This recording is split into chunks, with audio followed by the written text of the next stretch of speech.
After 30 years, they finally found the evidence.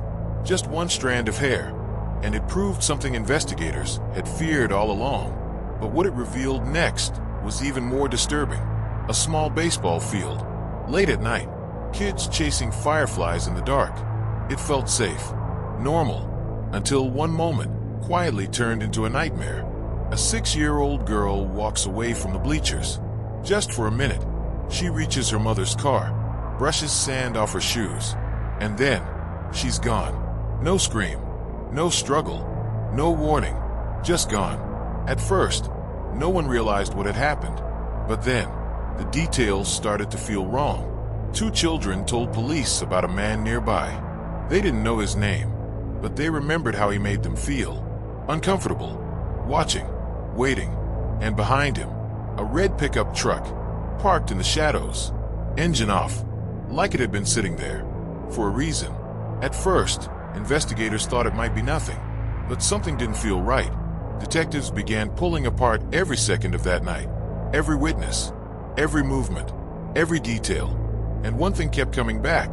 The truck, red, older model, camper shell on the back, seen near her, right before she vanished. Then suddenly, it disappeared, like it was never there at all. Detective interview clip. Days turned into weeks, weeks into years.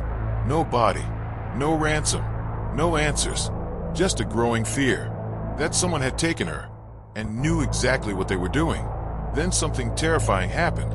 Just 2 months later, another young girl, another quiet area, another man trying to take her. But this time, she fought back. She survived.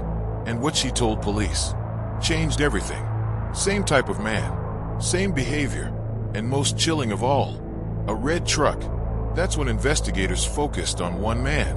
Quiet, local, largely unnoticed, but hiding something darker beneath the surface.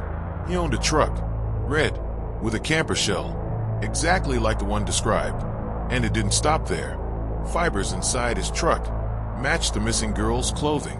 It was close, too close, but still, not enough. No DNA, no proof she had ever been inside. And without that, the case began to fade. Years passed, then decades.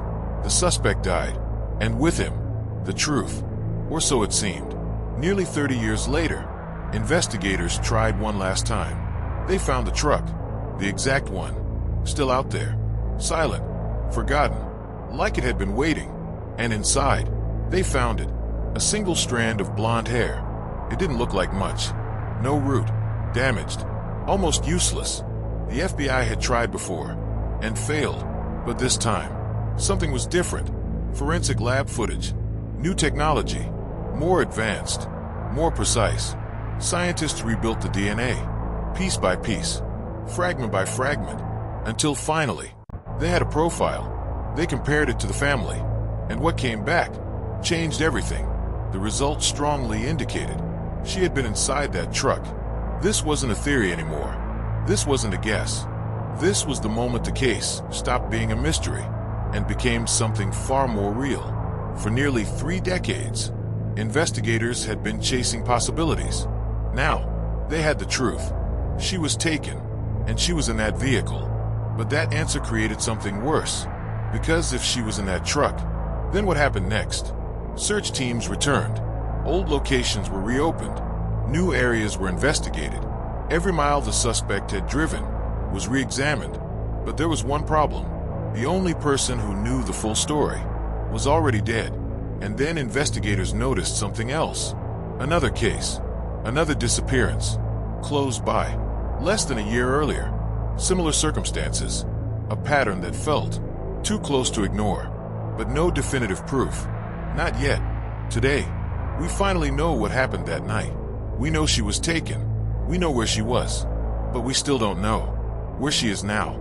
And somewhere out there, the final piece of this story is still buried, waiting to be found.